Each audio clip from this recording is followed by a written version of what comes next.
David Andrew Wiebe Interviews and Music Business Podcast, Episode 24.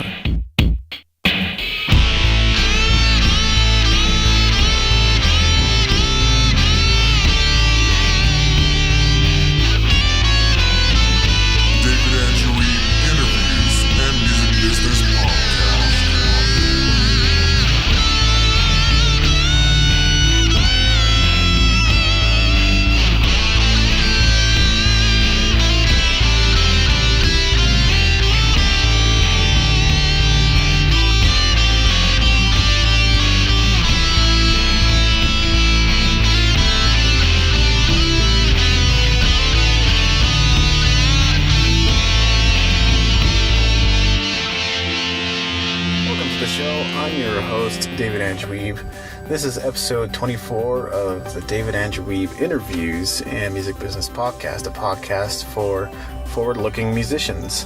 Adam May Alexander will not be joining me for this discussion, or at least this segment of the show. The reason being is because I am currently sitting in my car in the parking lot of Calgary Life Church, where I currently attend, recording this latest show. The reason I'm able to do that is recently I was able to purchase a digital recorder.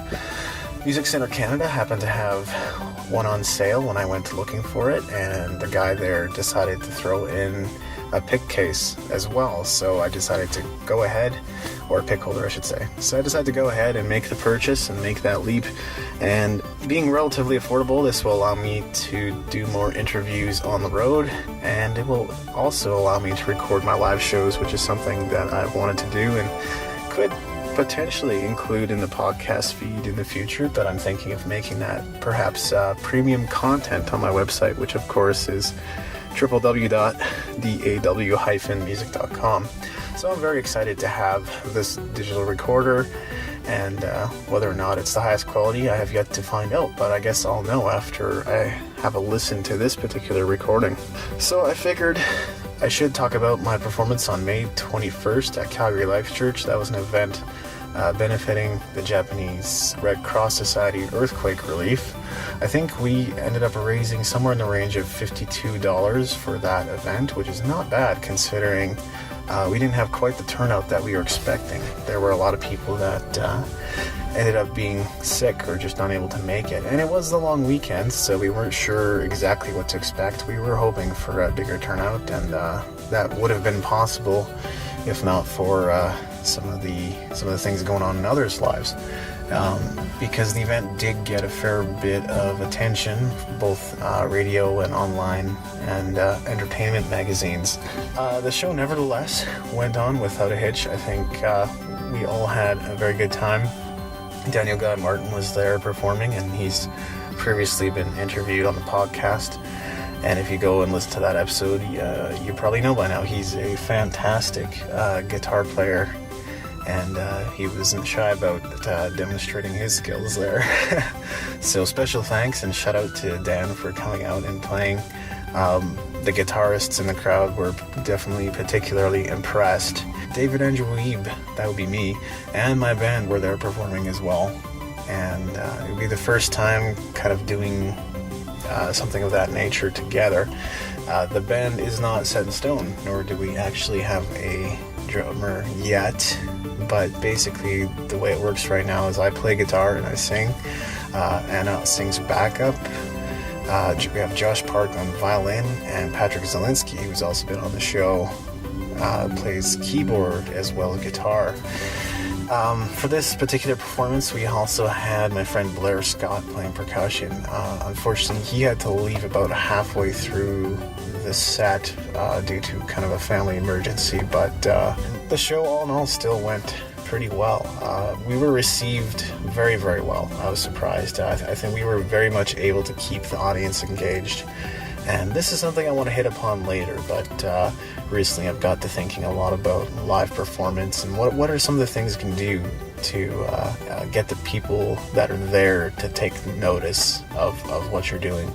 You can't just merely walk on stage and play songs. There's so much more. There's so much more to playing live than that. So that was a very cool event, and perhaps in the future we'll do more like that. I'm definitely thinking about raising more funds for Japan and the earthquake relief there. I'm not sure if I've mentioned this before, but it's actually pretty close to my heart just because I used to live there for 8.5 years. I'm actually fluent in Japanese.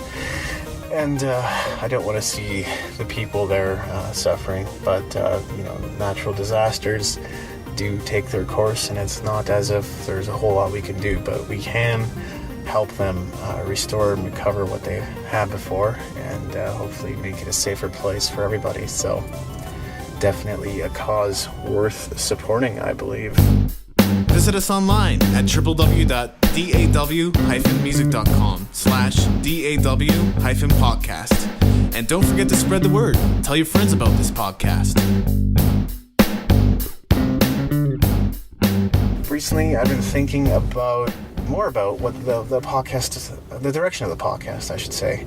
I think it's still a valuable resource for those who are tuning in, but I want to make it even more valuable to those who are musicians and independent musicians and striving musicians who are trying to quote-unquote make it, so to speak. The dream is to make a living doing what you love, right? And I believe if you're listening to this, that's because you're passionate about music and you think about it intelligently, and you're not a dumb person.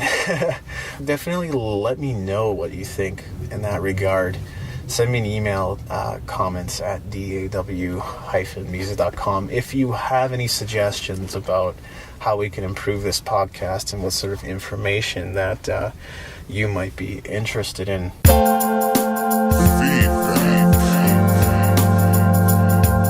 If you have any questions or comments regarding this podcast, send an email to comments@daw-music.com.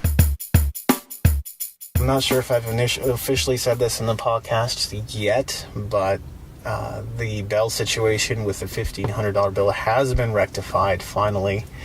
It was rectified about mid-April, and basically they re-rated my plan as if I'd always had a proper data plan for a smartphone. And so about $1,000 in charges were removed. I think I did mention that. Anyway, worth noting again that even though I did put about $700, $800 towards this bill, that nevertheless about $1,000 in charges were removed. So I'm rather pleased to note that. I wanted to mention a little bit about Koi Cafe. I'm playing there just about every Tuesday night now, and it's been a cool experience. I really feel like every Tuesday night is kind of special and unique and a lot of fun, so I can't recommend it enough. Typically I am performing there with Jonathan Ferguson as part of the Friendly Fire, which is his backing band. I'm not sure if the name is going to stick or not. There might be some copyright issues there, but nevertheless, he's a terrific songwriter and just a joy and a pleasure to perform with. If you catch me at the right time, I'd also be playing solo or with the David Andrew Wiebe Band or members thereof. And that's what we did last night, actually. So tonight's Wednesday night. Last night was Tuesday, and Anna as well as Josh were there performing with me, so it was very cool. So I should also talk a little bit about upcoming events. On June 18th, I'm playing with Adrenalizing Cochrane. This is a private show, so I'm not expecting all of you to come on out that way. If you're already going to be a part of the show, the private event, or the house party, I'll see you there. If not, I guess we'll see you another time. June 25th, I'm scheduled to play at the Lutheran Church of Our Savior with the band, as well as Dreamer, who I think I may have mentioned before. Dreamer is a local Christian band, and I might be playing a couple of songs with them. It's an event called Get Your Praise On, and I think, if I didn't say this already, it's at the Lutheran Church of Our Savior, and it's a night of gospel and praise music. I'm not sure I would categorize my music exactly as gospel and praise, but to say that it's Christian music is definitely fair, and I'm nevertheless honored to be a part of that. on July 2nd, I am scheduled to play at the House Coffee Sanctuary again, this time with Selena Bolin. Selena's out from east, I don't know where exactly, I want to say Newfoundland, Labrador, but I don't know precise location. Anyway, she was recently moved over here to Calgary, I don't know for how long, but perhaps I can get her on the show and have her talk about her music at some point. Regardless, we're going to be playing a show together. I'll be doing a 30-minute opening set with members of my band. Again, we may not be at full strength for this event, but the plan is to get at least a duo or trio together for that show. So I'm looking forward to that. On July 3rd, I'll be scheduled to play with Adrenalize at a place called the County Line. That's the Canada Day weekend. We have Canada Day on July 1st, so I guess that's a bit like the July 4th that you guys have down in the States. And of course, the Adrenalize is the Def Leppard tribute band that I've mentioned before. And last and certainly not least, from July 29th to August 6th, I am scheduled to perform at the Fringe Festival. Now, what we did with regards to that is we brought our own venue. They have an option called BYOV, bring your own venue. So what you do there is you find a venue, a theater, a cafe, or what have you, where they will host you every night or every day of performance. And so the place that we found is 9 Cafe in Inglewood. Of course, the entire event is actually held out in Inglewood. So I'm most definitely looking forward to that, and I can see myself probably recording a trailer for that in the near future, some kind of audio trailer, low budget and cheesy, but I think it'll be funny and fun, and you'll probably be hearing it in just about every upcoming show of the podcast, at least until that time hits. So I think if you go to calgaryfringe.com, I believe that's the website, you can already start purchasing tickets. And the idea is that we are going to try to bring out about 23 people every night for that particular stretch of time. I think actually in total we will be performing 12. Now, July 29th, August 6th, that's actually 9 nights. But we'll be performing about 12 days because we'll also be playing at something called the Sun Festival, and that will not be a ticketed event. However, we do appreciate any tips. So please do consider coming out if you are in Calgary around that time this summer. Come on out, check out the Fringe Festival. Come and see me a night or 2 or 3 or the whole 9 nights if you really feel like it. I think we'll be playing a little bit of a different set list every night, and we might have slightly different musicians on rotation. However, Anna and I will probably be there every night. So, but I am looking forward to it. I think there will actually be a little bit of a payment at the end of it too, which is always a nice thing as a musician.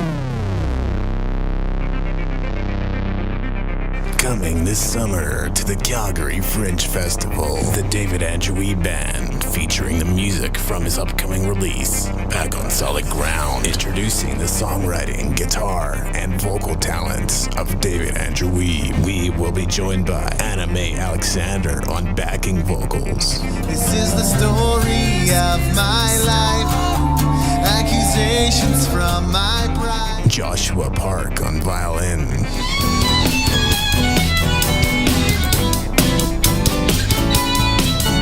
Patrick Zielinski on keyboards and guitar.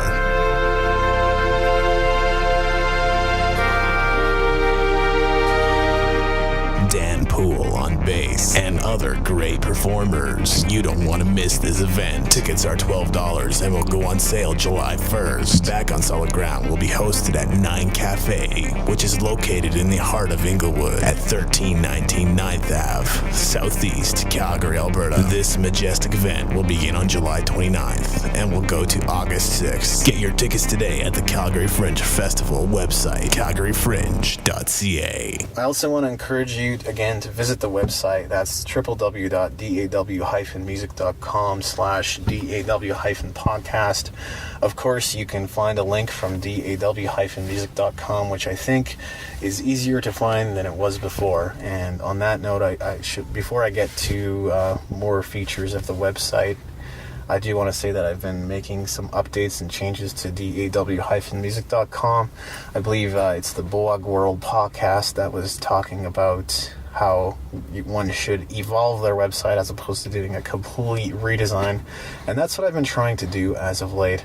So if you go and check it now, everything may not be in perfect working order, but just know that I am working on it. And I think all the content that you would, or one would be looking for, is going to be a lot easier to find than it was before. Some of the additions that I'm trying to make to the website, one is a press kit page where you can easily find bios and all the information, that testimonials, all the information that you're looking for conveniently in one place if you're looking to book me in the near future. The other, of course, because I am playing the Fringe Festival, I think I will have a EPK of sorts for the Fringe Festival as well. And that'll make it easy to find all the information that you need about that particular festival and that stretch of dates that I am planning on performing. So again, website is www.daw-music.com/DAW-podcast. I definitely want to encourage you to take the listeners survey. This helps us out in terms of finding our demographic, which right now we have no idea, and from previous indications it looks like I may only have about 20 listeners or so, which I am appreciative of every listener I have, there's no question there, but we would definitely appreciate it, and it would help us perhaps find potential revenue and advertisers who may want to work with us in the near future. A couple other things to do there. One is to leave feedback, and we encourage you to do that in a number of ways. One is to go to the iTunes store, because you can find my podcast there. If you just simply search interviews and music business podcast, or even search for David Andrew Wiebe, you can find this particular show there, and you'll be able to leave feedback. And so we definitely like to see a little bit more feedback, since we are up to 20 some episodes at this point. You can leave comments in the show notes on our blog at the previous mentioned address, URL. Right now, you actually do have to create a user login to leave comments. I wish I didn't have to do that, but just because there was so much spam coming in, I've sort of had to make that executive decision to say, okay, you can only sign in to leave comments, which has reduced the spam, but also I've perhaps seen a decline in comments. So hope that doesn't deter you, but until I find a better system of managing and handling all that spam, that is the absolute best that I can do. The other thing that you can do is actually leave audio comments, and this is our absolute favorite kind. If you can record yourself an MP3 using a digital recorder or a USB microphone or what have you, and send it on over to comments@daw-music.com, we can actually physically use it on the podcast and kind of answer your question in quote-unquote real time, although the very nature of podcast is that it's not really in real time. You can also check out the latest blog posts. I mentioned Bell Mobility earlier. You can read my post about that. I also alluded to this earlier, but I made a post about live music producers. And this is a really interesting topic. It really got me thinking about how to conduct a live performance and how important that is. Because when you think about it, I've interviewed people before that say, CD sales are basically dead. I don't know if that's going to be resuscitated or alive anymore, because, everybody's downloading music and you can purchase it digitally these days. So if your money is indeed made in touring and merch and live performances, then you need to seriously consider improving upon your live performance, if at all possible. If it's the kind of thing where you are already captivating your audience, then maybe it's not a big deal and you don't have to think about it all that much. But if you are only finding that 1 out of 10 people love your show, then maybe this is something that you want to look into. So this is something they discussed on the CD Baby DIY Musician podcast. I do believe it was episode 111, in which they interviewed, I hope I'm getting his name right, Tom Jackson, who is a live music producer. And what he does is he works with bands in order to make their live show better. And I think there's a lot to what he says. I don't think his intention in any way is to make it cheesy or campy or, just go through a bunch of motions because it's the right time to fling your hair or, do a guitar cadenza or any of that kind of stuff. I think it's really just more bringing out the personality of the band, the song, the image, and making that better. I mean, the example that he used was lighting. You wouldn't use a crazy disco light show with a lot of movement while somebody's playing a ballad. You're going to use kind of these slow moving red lights or what have you. But I think that's a great illustration in that, you're not going to have a crazy light show while somebody's singing a ballad, and you're not going to have lights that really don't do anything while they're playing an upbeat rock and roll song. You mix it up, and you make it look different. And that's the main thing, is you can't just go up on stage and play the songs exactly as you have, exactly as they were recorded in the studio, and expect the audience to respond.